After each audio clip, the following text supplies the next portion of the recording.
beautiful people, and welcome back to Wine Chat. Happy Halloween, everybody. My name is Emma and I'm a certified sommelier with a mission to spread wine knowledge and to help you drink better.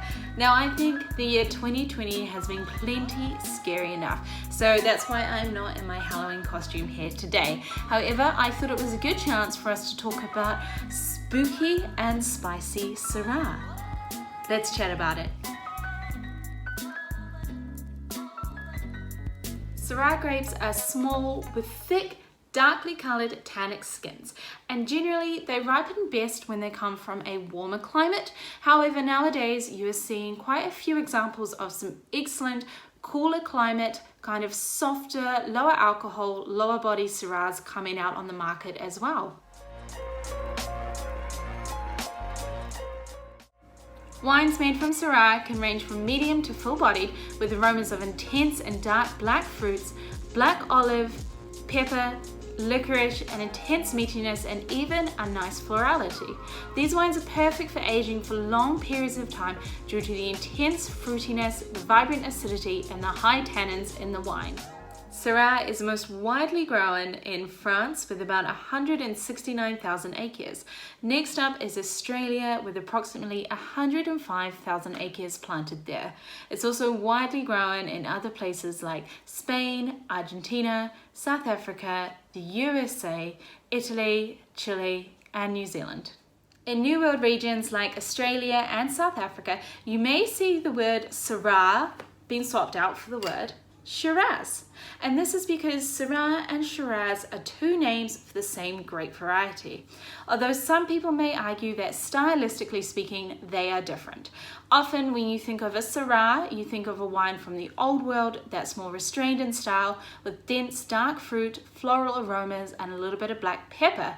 However, when you think of a Shiraz, you think of a wine from the new world that's bold and concentrated with ripe black fruit, jammy purple fruit, a little bit of earthy aromas, and some chocolate thrown in there as well. If you see a wine being made from a grape called Petite Syrah, this is not a little Syrah, despite how the name may sound. This is actually a different grape altogether, and it's also known as Durif. However, it is actually a genetic offspring of the Syrah grape.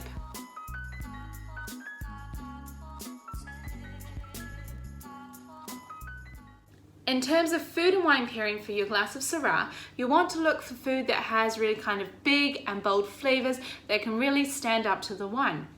For this, we like to look to meats like grilled lamb, barbecue pork, maybe some dry-aged duck. If you're working with vegetables, grilled vegetables are fantastic. Things like tomatoes and mushrooms, things with a lot of umami, because umami in food really helps to bring out the fruitiness in the wine. Syrah is also fantastic with cheeses. It is a great pairing if you're not wanting to look at a fortified wine. You'll want to look for some really intense cheeses such as Gouda, a strong cheddar, or a really fantastic blue cheese. The most famous area in the world for Syrah is the Northern Rhone in France. Here you'll find the appellations of Côte-Rôtie, Saint-Joseph, Hermitage, Creux-Hermitage, and Cornas. This is where you'll find some of the greatest, most expensive, most age-worthy examples of Syrah in the world.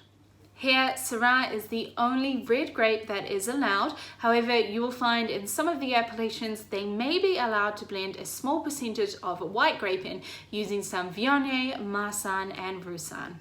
Northern Rhone Syrahs range from fruity and herbaceous to spicy and savoury with a full body. Here you'll find some of the greatest producers in the world, including Jean-Louis Chave, René Rostaing, Clap, Germain, Gugal, and one of my favourite little natural producers, Dade Ribot. Syrah is also very widely planted in the southern Rhone Valley and the other southern France appellations of Provence and Languedoc-Roussillon. Here though, it's much more of a team player where it's often blended with other grapes such as a little bit of Grenache, Carignan, Mourvedre, and in Languedoc-Roussillon, very common to be blended with Cabernet Sauvignon. In fact, one of my favorite Provençal wines is Domaine-du-Travaillon, which does a half Syrah, half Cabernet Sauvignon blend. And it's so bold and textured and complex with flinty black fruit and develops this beautiful kind of smokiness to it when it's aged. Now to travel to the other side of the world, to Australia, where Syrah is called Shiraz, and here it is most famous in a place called Barossa Valley in South Australia. Wines from the Barossa Valley are considered to be some of the most flavorful and powerful wines in the world. Think aromas of rich and ripe blackberry, currants, some mocha, a little bit of earthiness, some meatiness, and black pepper. The wines are typically high-bodied, high acidity, high tannin. They are a big, bold wine. You can also look to other South Australian areas such as Coonawarra, Eden Valley and McLaren Vale for some high quality Shiraz. Now there are two super famous examples of Shiraz coming from South Australia. The first is Penfolds Grange, which is actually listed as a heritage icon of South Australia.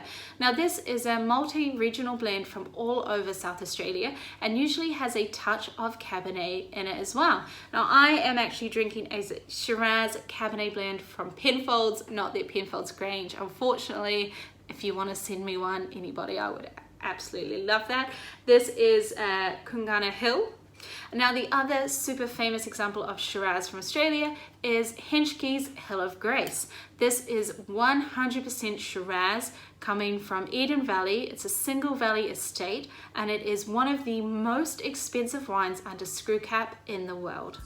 Alright team, that is all from me today. I hope you've enjoyed this video on our spooky, spicy Syrah, or Shiraz, depending on where you are in this world. If you have enjoyed this video, give it a like and remember to share with anyone who's after some wine education. Have a very happy Halloween, you guys, and until next time, remember, drink better, be better.